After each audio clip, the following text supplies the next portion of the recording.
Hola, vamos a ver un pequeño tutorial sobre la utilización de las herramientas CMake y Visual Studio para compilación de programas en C++, así como una pequeña introducción muy rápida a qué significa compilar un programa en C++. Para eso vamos a enfocar el tutorial hacia un ejemplo práctico concreto que os voy a dar ya con ficheros preparados, listos para compilarlo. Y solo necesitaréis las siguientes herramientas. Necesitáis instalar en vuestro ordenador el programa CMake, que se puede descargar de cmake.org. Dentro de esa página entráis en distribuciones binarias y instalador para Windows. ¿De acuerdo? Aparte necesitáis, pues, por supuesto, un compilador. El que vamos a utilizar aquí en este ejemplo es el Visual Studio, la versión gratuita, que se llama Community Edition. Lo podéis descargar de la página visualstudio.com. Ahora mismo la que está disponible es la versión 2017, que acaba de salir hace poco. Como veis, hay distintas versiones. Cuando vayáis a descargarla, la gratuita se llama Community, descargáis y lo único importante, fijaros, cuando estéis instalándola, que marquéis la casilla de instalar el desarrollo para escritorio con C++, que significa programar en C++ aplicaciones ejecutables normales de toda la vida, ya que el Visual Studio permite hacer muchas otras cosas. Y por defecto me parece que no venía señalada. Bueno, aparte de eso, el código fuente para este ejemplo lo tenéis disponible en este servidor, en este repositorio de GitHub, ¿vale? Descargarlo en formato zip, por ejemplo, descomprimirlo por ahí. Y, bueno, y mientras dejáis todo eso instalando, pues vamos a ir haciendo el repaso de los conceptos teóricos, que son muy pocos. El lenguaje C++. ¿Por qué vamos a trabajar con C++ hoy día en el siglo XXI? Que quizá alguno se lo pregunte, ¿no? C++ es un lenguaje muy antiguo, se introdujo en el 83, tiene ya bastantes años, y ha tenido pocas actualizaciones hasta hace recientemente poco. Pero últimamente está teniendo una especie de resurgir y está actualizándose bastante más frecuentemente que en el pasado. Solamente hubo una actualización en el 98, durante el siglo XX. Luego en el 2003 tuvo otra actualización en lenguaje y desde entonces ahí tuvo el comité de estandarización tuvo un bache porque deberían haber sacado actualización en el 2007-2008, se le fue la cosa de las manos, se han liado más de la cuenta y tardaron pues 8 años en sacar el siguiente estándar. Pero desde entonces se están portando bien y cada 3 años tenemos una actualización del lenguaje. Dentro de cualquier ranking de cuánto se utilizan los lenguajes de programación, pues podéis encontrar muchos distintos tipos de ranking dependiendo de a qué aplicación se enfoque, si a móviles, si a aplicaciones de escritorio, de internet, en aplicaciones embebidas, en microcontroladores.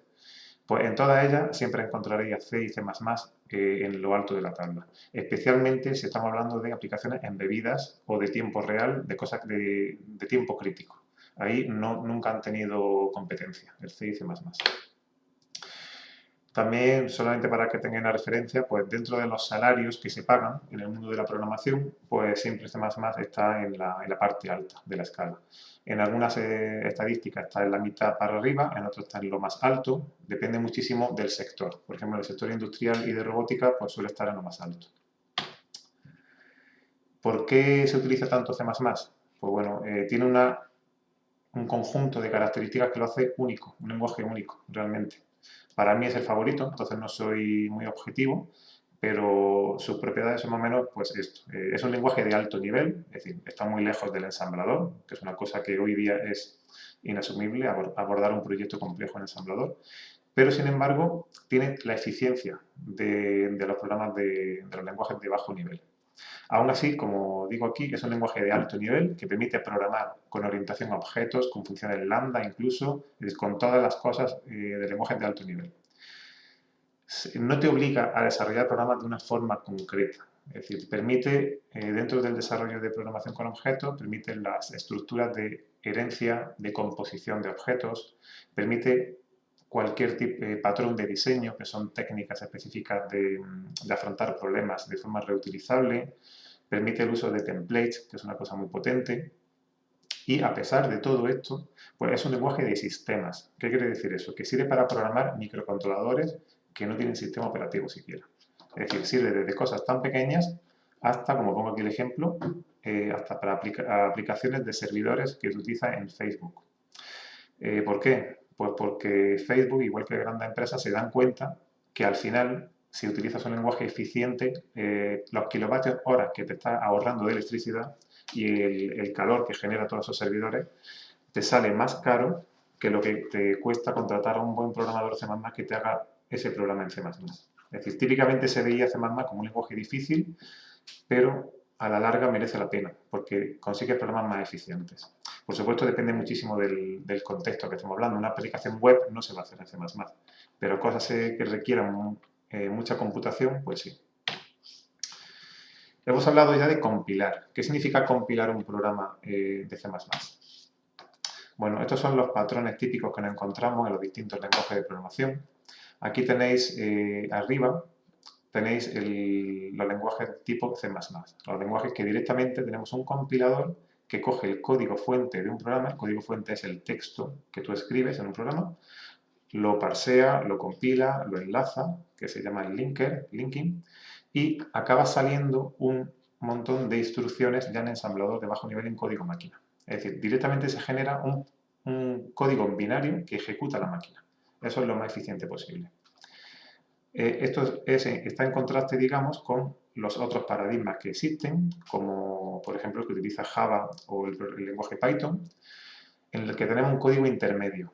Es decir, el compilador genera un código intermedio que es una especie de código máquina para una máquina virtual. Y luego, en tiempo real, tenemos un ejecutador, el programa que ejecuta, es un programa que se ha compilado típicamente en C++ y que lee esas instrucciones en código intermedio y las ejecuta de verdad. Pero no las ejecuta el procesador, las ejecuta una máquina virtual, entonces va más lento. Y luego tenemos ya como último el escalón en esta escala, los lenguajes interpretados, como pueden ser MATLAB.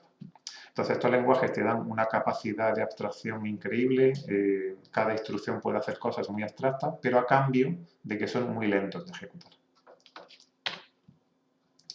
¿Cómo habéis visto hasta ahora cómo se compila un programa en C++?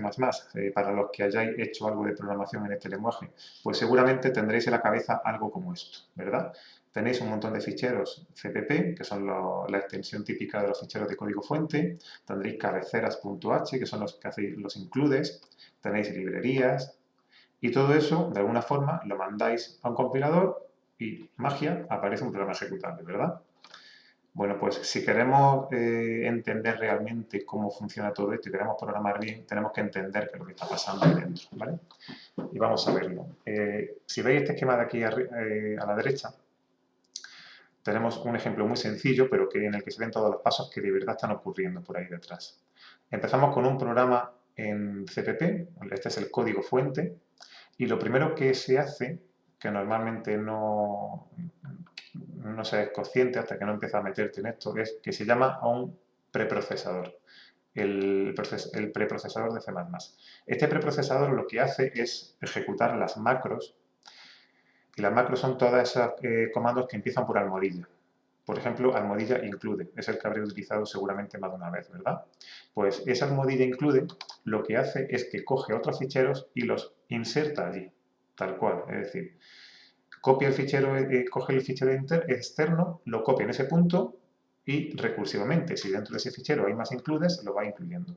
Si tenemos un almohadilla define, pues sustituye esos caracteres por lo que le haya dicho que lo sustituya en el define. Y ese tipo de cosas.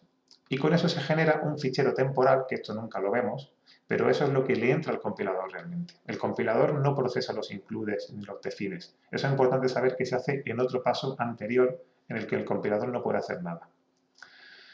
Entonces tenemos ese fichero temporal y el compilador lo coge y lo compila, más que lo compila a código ensamblador.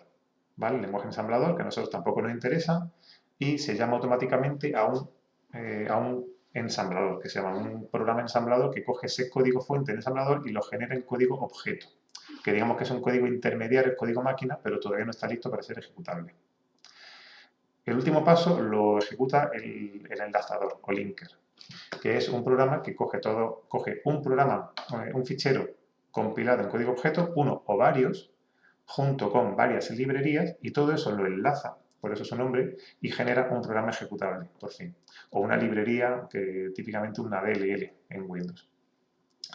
Todo este proceso se le suele llamar pues, compilar un programa y se suele hacer con una sola línea en Linux o en Visual o en Windows dándole a un botón. Pero aún así, aunque se haga tan fácil, es importante saber que existen todos estos programas por aquí detrás. ¿Vale? ¿Por qué? Porque es una de las primeras motivaciones para utilizar el programa CMake. CMake lo que intenta resolver es muchos problemas, pero uno de ellos es el infierno, el problema grandísimo que es hacer un programa portable. Portable, mantenible en el tiempo y que se puede llevar de una máquina a otra y que funcione ahora y dentro de 5 años. ¿Por qué tiene que ver eso con toda esta cadena que he explicado? Pues lo primero, toda esta cadena forma lo que se llama un toolchain o toolset, un conjunto de herramientas, lo que se dice un compilador. Cuando decimos un compilador queremos decir todo este conjunto de herramientas en un paquete. Existen muchas versiones de compiladores. Existe el GNU GCC, existe el CLang, que está últimamente utilizándose cada vez más por su ventaja. En Windows tenemos el Visual C++, el compilador de Intel, hay muchísimos más, pero estos son quizás los más populares. Y cada uno de estos compiladores tiene sus propias versiones que van saliendo con los años y tienen distintos parámetros y tienen distintos bugs que se van corrigiendo, características nuevas. Es decir, si quieres llamar al preprocesador, al compilador, al linker con argumentos distintos que dependen de la versión que utilices y depende de qué marca está utilizando de compilador, pues te puedes imaginar que es un infierno mantener un proyecto de forma que funcione en varios compiladores. ¿Cómo se hacía esto antes de tener CMake? Pues utilizando una serie de herramientas en Linux que se llaman AutoConf, era la más conocida, que realmente son bastante complejas de saber utilizar y tienen una curva de aprendizaje muy dura. En Windows, pues no había una solución, básicamente. Tenías que mantener tus proyectos para Linux de una forma y para Windows de otra. Y si haces un cambio en una, acordarte de hacerlo en el otro. Entonces, totalmente eso era la receta para el desastre, ¿no? ¿Qué es lo que hace CMake para evitar todo eso? Pues CMake es una herramienta, es el nombre que tiene, de código abierto, por supuesto, que cualquiera puede ampliar y mejorar, que permite coger una única definición de tu proyecto que funcione en cualquier sistema operativo, es independiente del compilador. Simplemente dice, yo tengo un programa que tiene estos ficheros y quiero compilarlos y generar un ejecutable. Resumiéndolo sería algo así. Eso se escribe en un lenguaje concreto que se llama el lenguaje de CMake y lo que hace es que en tiempo de compilación, cuando quieres de verdad compilarlo, CMake te genera los ficheros intermedios, los scripts, que realmente llaman al compilador. ¿Vale? Es, digamos, un paso intermedio que hay entre tu código fuente y la herramienta concreta que tienes en tu sistema. Para Windows generará, por ejemplo, proyectos para Visual Studio. Para Linux generará proyectos en una cosa que se llama Makefile. ¿Vale? Es decir, Make está integrado en todos los interfaces gráficos modernos, en fin. Y proporciona otro par de ventajas importantes, que como menciono aquí, que es que permite compilar out of tree fuera del árbol de directorios. Esto era muy importante porque un problema que había hace bastante años, cuando te descargabas un software y lo querías compilar, es que se te mezclan en un mismo directorio el código fuente y el resultado de la compilación. Y eso es un caos y es totalmente indeseable. ¿Por qué? Porque el resultado de la compilación no es uno. Es decir, tú puedes compilar un programa, como luego veremos dentro de unos minutos, de muchas formas distintas. Puedes compilarlo con parámetros de depuración o optimizado sin depuración. Lo puedes compilar para que funcione en 32 bits, en 64 bits. Es decir, hay muchas formas de compilar un programa. Y entonces no tiene sentido ponerlo todo junto en un mismo directorio porque se arma un lío que al final acaba dando lugar a errores. La compilación out of tree lo que proporciona esa idea es tener en un directorio tu código fuente y crear directorios aparte para cada compilación que vas a hacer de ese programa. Y CMake está totalmente diseñado desde el principio para seguir ese patrón. Aparte, otra última ventaja que es muy importante es que es un lenguaje de script. Es decir, CMake proporciona cosas de tan alto nivel como descárgate de internet la última versión de esta librería y compílala y luego ya la utilizo en mi programa. O coge este fichero, léelo y cuenta cuántas veces aparece esta palabra y con eso genera no sé qué. Es decir, es un lenguaje de script totalmente configurable, es un lenguaje de programación en sí mismo que se puede complicar lo que quieras.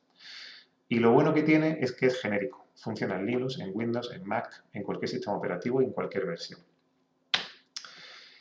Eso explica por qué que se esté haciendo tan popular. Bueno, se esté haciendo, no, ya estamos en el 2017 y según esta gráfica de Google Trends, ya se utiliza más CMake que AutoConf desde el 2007 aproximadamente. O sea que esto hace ya más de 10 años que es un estándar básicamente. Lo utilizan por grandes compañías como Netflix, en robótica OpenCV, ROS, lo utilizan el proyecto KDE, que de hecho fue uno de los primeros que empezó a utilizar CMake, y lo vamos a utilizar nosotros, ¿vale? En esta práctica. En concreto, como utilizamos Windows, vamos a utilizar la cadena CMake y Visual Studio. Sobre este esquema vamos ahora a empezar a trabajar con los ficheros de ejemplo para que vayáis entendiendo exactamente qué es lo que está ocurriendo y qué es cada fichero y para qué sirve. Aquí veis ya completamente separado los dos directorios que os contaba. Tenemos, por un lado, los ficheros de código fuente, que en CMake se llama ese directorio en source-dir, que es el directorio donde están los ficheros de texto plano que yo edito, las cosas que realmente son mi proyecto, no el resultado de ficheros temporales y basura que te genera el compilador. Todo eso va en otro directorio que se llama el directorio de compilación, el build-dir o binary-dir, según la versión según el nombre que le queramos dar, ¿no? Y aquí veis el lugar que ocupa CMake. CMake lo que hace es que coge un fichero especial que tiene un nombre que tiene que llamarse así siempre, que se llama CMakeList.txt. Es muy importante la mayúscula, la C y la M va con mayúscula y la L con mayúscula. En Windows realmente no va a dar error, pero en Linux sí. Esas tres letras tienen que ir con mayúscula. Pues este fichero es como, digamos, el fichero maestro que te define el lenguaje CMake qué es lo que tiene tu proyecto. Y luego tienes tu fichero de tu proyecto en concreto, como son pues, ficheros CPP, cabeceras y más directorios con todo esto jerárquico. Puedes tener muchas sublibrerías, etc. Todo esto se puede complicar. Esto es una primera versión sencilla. Bien, pues CMake lo que hace es que coge este fichero de CMakeList.txt, lo lee, lo interpreta y tenemos que hacer dos operaciones dentro del programa CMake, que ahora lo veremos, que es configurar y generar. El configurar lo que hace básicamente es que le da una primera pasada al fichero de CMakeList y ve qué variables te hacen falta que el usuario defina. En el programa que vamos a hacer hoy, como es tan sencillo, no tiene parámetros de configuración ninguno. En un proyecto real, tendrías que elegir pues, en directorios donde hay otra tercera librería, si quieres compilar o no una parte o un módulo, si quieres ejecutar las pruebas o no. Es decir, tienes muchas opciones para configurar tu proyecto que se va a compilar después. Eso se llama configurar. Entonces, primero le daremos al botón de configurar y eso internamente se concreta en que se generan unos valores en un fichero que se llama CMakeCache.txt. Una vez que ya estamos contentos con la configuración, le damos a generar. ¿De acuerdo? Y una vez que le damos a generar el proyecto, entonces ya CMake genera los ficheros del tipo de proyecto que hayamos elegido. En nuestro caso va a ser proyecto de tipo Visual Studio. Que estos son los ficheros que normalmente tendríamos que haber creado nosotros a mano, ¿vale? Pero ya eso lo queremos evitar, queremos que se encargue CMake de generarlo siempre. Y ahí CMake, en principio, sale de escena y nos olvidamos de él. Ya tenemos nuestro proyecto de Visual Studio, lo abrimos con Visual Studio y Visual Studio ya se encarga de editar los ficheros, llamar al compilador y el compilador genera el programa ejecutable, ¿vale? Esto al principio parece bastante complicado, pero ya os digo que esto es mucho más sencillo y es preferible al caos que había antes de que existiera CMake. Sobre todo para proyectos grandes y que quieras que funcionen en distintos sistemas operativos o a lo largo del tiempo. Bueno, pues vamos a ir viendo estos ficheros que existen aquí, el directorio de código fuente, ¿vale? Si os descargáis el ejemplo que os he dejado enlazado al principio, en el repositorio Git, si entráis en GitHub, veréis que podéis hacer un clon que se llama utilizando la herramienta Git, Pero si no queréis complicaros la vida, podéis directamente descargarlo como zip. Lo descargáis, lo descomprimís y tenéis un directorio como esto, ¿vale? Que tenemos aquí una serie de ficheros, de los que los único importante para lo que vamos a ver es esto, el CMakeList.txt y un ejemplo en C++, ¿vale? Vamos a abrir el fichero CMakeList.txt con un editor de texto solamente porque lo veáis, ¿vale? Para que entendáis qué es lo que estamos haciendo aquí. Bueno, pues este fichero es un lenguaje de script en el lenguaje CMake. Los comentarios van con almohadilla, el resto son comandos. Lo primero que hacemos aquí, bueno, viene comentado, leerlo luego tranquilamente, pero lo primero que hacemos es definir la versión mínima del lenguaje CMake que queremos soportar. Esto está hecho para que a partir de ahora se sepa qué comandos puedo utilizar. Pero bueno, ahora mismo estamos con la versión 3.5, me parece, o sea que cualquier número que le pongáis aquí, en principio funciona para lo que vamos a hacer hoy. El nombre del proyecto, esto siempre hay que decirlo, es el nombre del proyecto que va a tener este fichero. Vamos a ponerle práctica CM, ¿vale? De cálculo matricial, porque es lo que vamos a ver en esta asignatura en concreto. Después hay un comando muy interesante que es el set. Set sirve para cambiar una variable. Set le dices el nombre de la variable y el valor de la variable.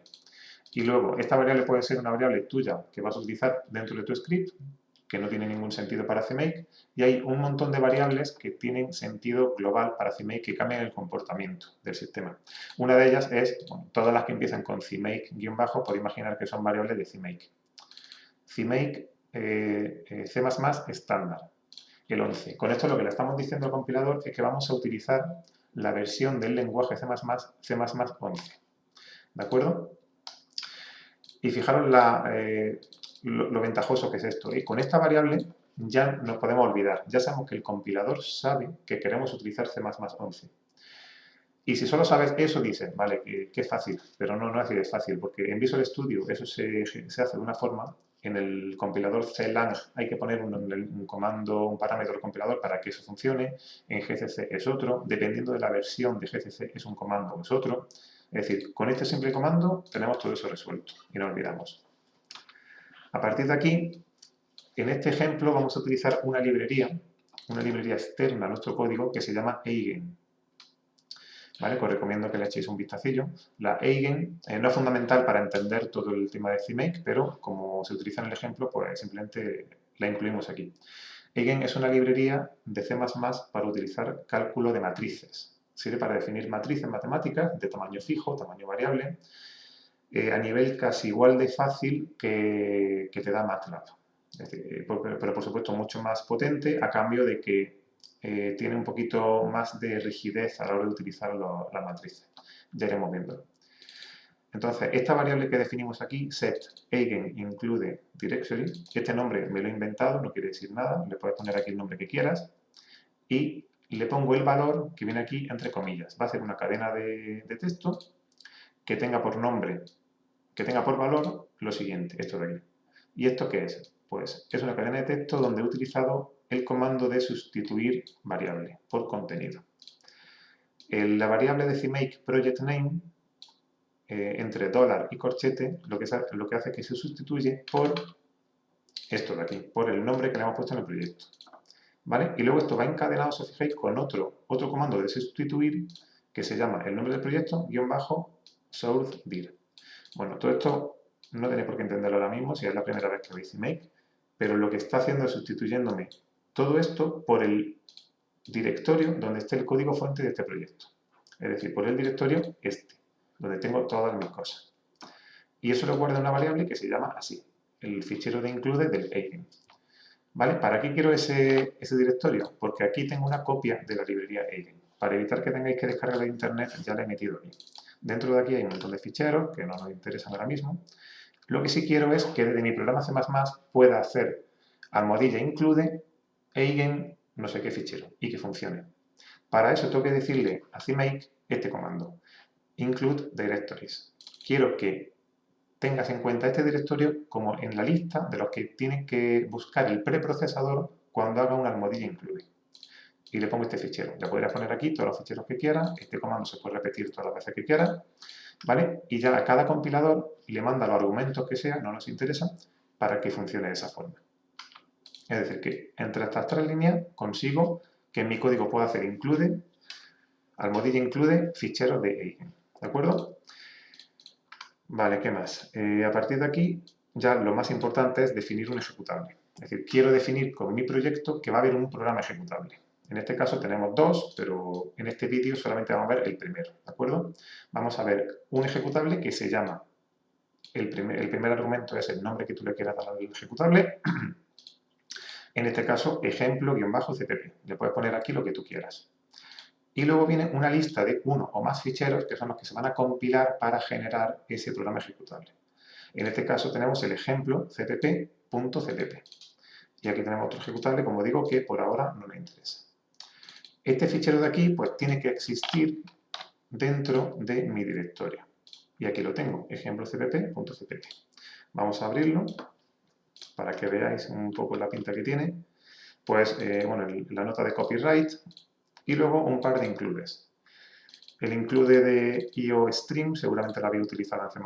Como sabéis, sirve para escribir y leer caracteres por la consola utilizando el std-cout. Y aquí tenéis un include de la librería de Eigen. ¿Vale? Con esta sola línea incluimos todo el uso de matrices densas, que se llaman. De matrices normales y corrientes, de toda la vida. Una matriz de 3×3, de 2×2, ¿vale? Y el programa lo que hace, pues bueno, básicamente lo podemos repasar aquí, ¿no? Tenemos una matriz de tipo Eigen 2.2 matriz 3D. El 2.2 puntos, por si no lo recordáis, en C++ significa acceder a nombres dentro de un namespace. Para que no existan todos los nombres de todos los objetos, de toda la librería juntos y que sea un caos, en C++ se organizan las cosas en espacios de nombre, que se llaman namespaces. Entonces, Eigen 2.2 puntos, aquí tenemos todo lo de la librería Eigen de matrices. Y hay un tipo de dato en concreto que es para definir matrices, matrix, 3 de tamaño 3×3 y de tipo doble, ¿vale? Es decir, números de precisión, números flotantes de precisión de 64 bits, ¿vale? ¿De acuerdo? Si miráis la documentación veréis que esto realmente es exactamente lo mismo que escribir esto, ¿vale? Es un atajo para escribir más corto, una plantilla que se llama, las plantillas son clases en C++ que se definen con este tipo de llaves angulares, ¿no? Entonces, en vez de tener que estar escribiendo que quiero una variable m del tipo matriz template con estos argumentos, pues simplemente escribo matrix 3D, ¿vale?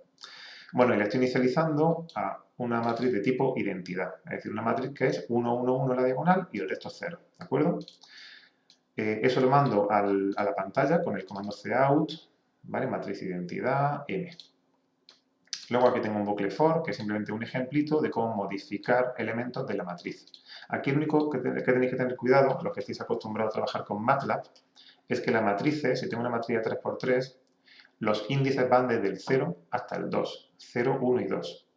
¿Vale? Que eso te lo da automáticamente, por ejemplo, aquí el bucle for. Tengo un bucle for de i es igual a 0 hasta 3, ¿vale? Pues la variable i va al 0, 1 y 2. Y la variable j lo mismo. Y lo que hago es que voy modificando cada una de estas entradas de la matriz. Y finalmente, pues hago un cout, mando por consola la matriz modificada y la inversa de la matriz, que se calcula tan fácil como llamar a m.inverse. ¿Vale? Y la función main de C, como ya sabéis, tiene que devolver un entero, que típicamente es un 0, para señalar que todo ha ido bien y que no ha habido errores. ¿De acuerdo? Bueno, pues eso es el ejemplo. Vamos a llamar a CMake. Para eso hay que abrirlo. Bueno, antes de eso, fijaros que tenemos el directorio del código fuente, ¿vale? No queremos meter aquí basura del compilador. Como hemos dicho, vamos a hacer una compilación fuera del árbol de directorio.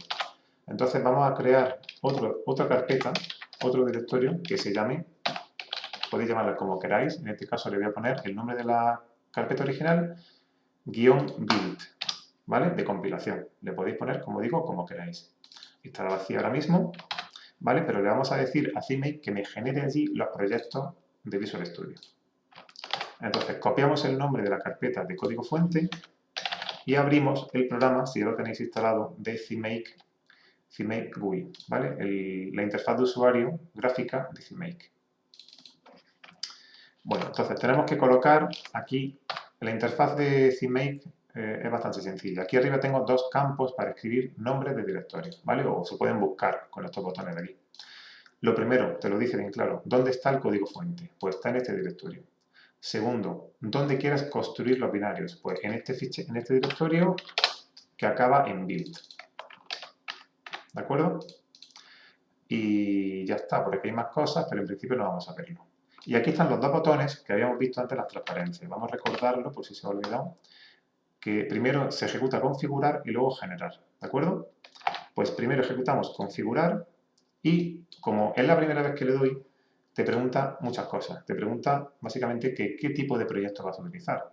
Porque, como hemos dicho, CMake es genérico y puedes generar un proyecto para muchos compiladores. Entonces aquí están toda la lista de Visual Studio, desde la del 2005, de Borland, de NMake, de MinGW, en fin, muchísimos tipos de compiladores. El que vamos a utilizar es Visual Studio 15, que es el del número de versión del 2017, ¿vale?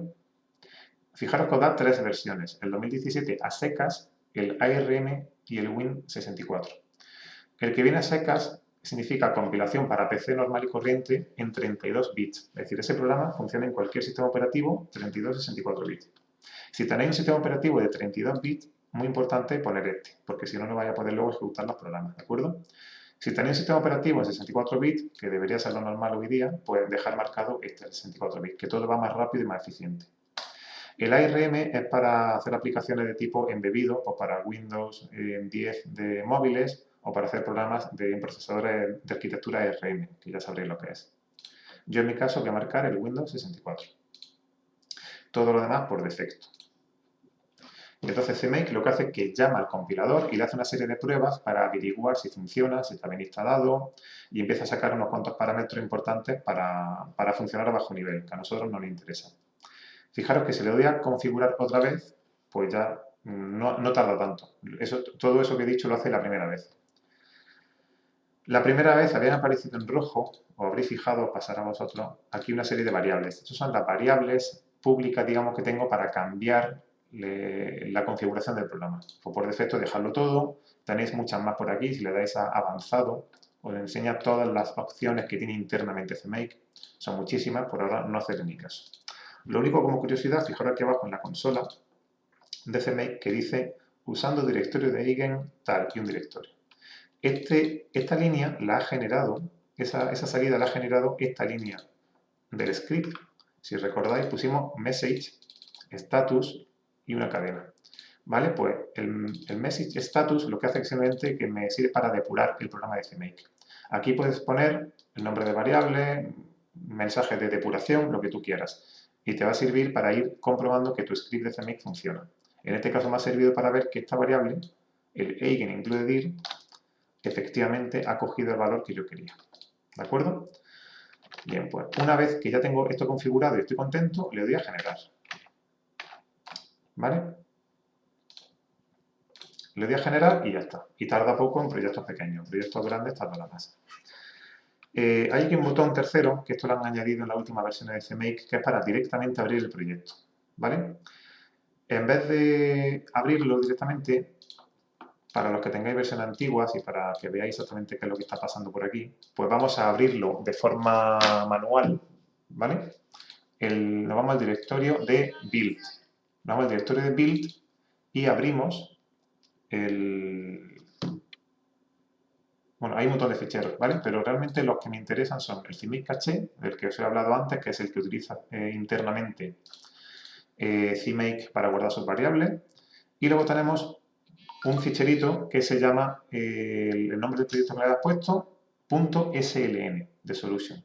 ¿Vale? Este es el proyecto que te ha generado para Visual Studio. Fijaros que aquí hay muchas cosas, hay mucha basura, todo esto ni me interesa. Pero lo bueno es que está separado de mi código fuente que está por aquí, todavía sin basura y sin nada, ¿vale?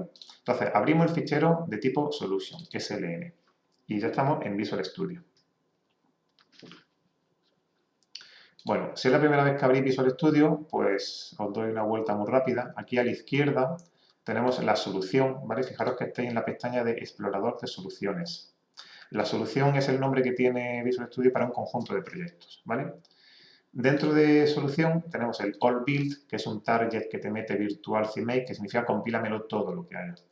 Y luego tenemos los distintos targets que hayáis creado en vuestro script. En nuestro caso tenemos aquí el ejemplo CPP, ¿vale? Si queremos compilar este programa, pues podemos hacerlo de muchas formas. Pues podemos hacerlo, por ejemplo, dándole botón derecho y compilar, simplemente. Y aquí abajo pues, me saldrá la lista completa de argumentos que le está pasando al compilador. Fijaros todos los argumentos que hay, todo eso no hemos tenido que hacerlo. Se encarga CMake de generarlo. Y ha funcionado perfectamente. Te dice que ha terminado todo correcto y te dice que ha generado un programa ejecutable, ¿vale? Si queremos cambiar el programa, pues podemos editarlo desde aquí, ¿vale? Si cambiamos cualquier línea, pues lo recompilamos y ya está. Y ahora, para ejecutarlo, importante, tenemos que elegir la configuración aquí arriba. Aquí tengo debug, min size rel, release with debug info, hay muchas configuraciones. La configuración es la forma en que voy a compilar este programa para generar un ejecutable. Digamos que son conjuntos de parámetros para el compilador. ¿De qué va todo esto? Si yo utilizo debug, puedo depurar el programa, que significa ir buscándole los fallos durante las primeras fases del desarrollo. Mientras que si tenéis un fallo y no sabéis por qué ocurre, pues tenéis que compilarlo en este modo y encontrar el fallo. Vamos a hacer el primer ejemplo de esta forma. Vamos a dejarlo en debug, ¿vale? Y vamos a poner un punto de ruptura, por ejemplo, en esta línea para ver lo que pasa. El punto de ruptura se hace poniendo un clic sobre la barra esta que viene gris aquí a la izquierda, ¿vale? Entonces, existen dos formas de ejecutar el programa. Ejecutarlo como proceso independiente y ejecutarlo en depuración dentro de Visual Studio. Depuración se hace pinchando aquí arriba o dándole a F5 y ejecutarlo de forma independiente con control F5 o dándole por aquí a aquí, iniciar sin depurar, ¿vale? Dentro de este menú. Normalmente, en modo depuración lo ejecutaremos con F5 y cuando estamos en modo, el modo bueno final, que se llama release, que es el programa que se le daría a un cliente, como el programa definitivo que funciona, lo ejecutamos con control F5, porque no hay información de depuración y no podemos depurarlo, básicamente. La diferencia es que el modo depuración va mucho más lento, muchísimo más lento, como 10 o 20 veces más lento, pero te permite hacer cosas como esto, como poner punto de ruptura. El modo release, sin embargo, pues no te deja hacer depuración, pero va todo lo más rápido que se pueda en esta máquina. Cada una de las versiones tienes que compilarlas por separado, es decir, si yo le doy aquí a compilar, que se hace con F7, se compila todo el proyecto.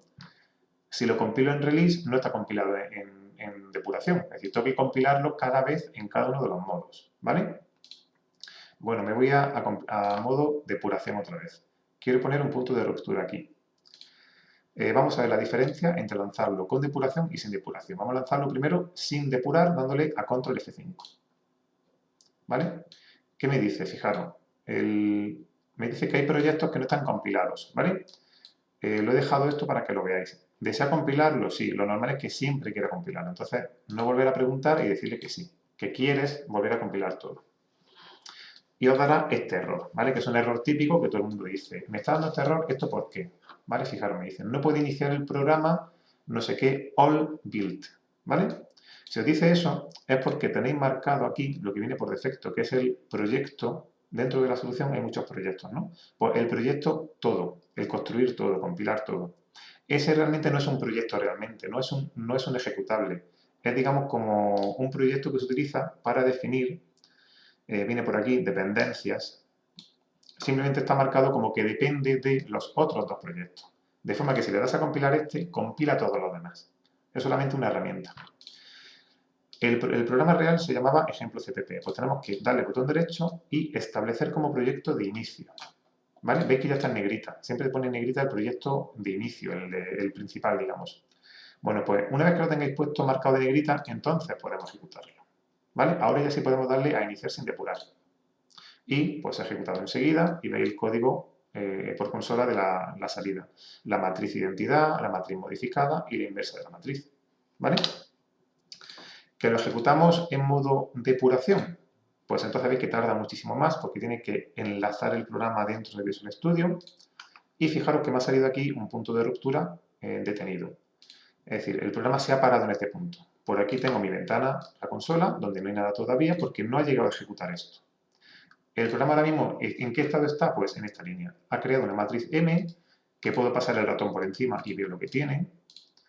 ¿Vale? Pues tiene dentro de la jerarquía de objetos de Eigen, que es bastante engorrosa, pues al final tengo un array con todos los ceros unos de la matriz.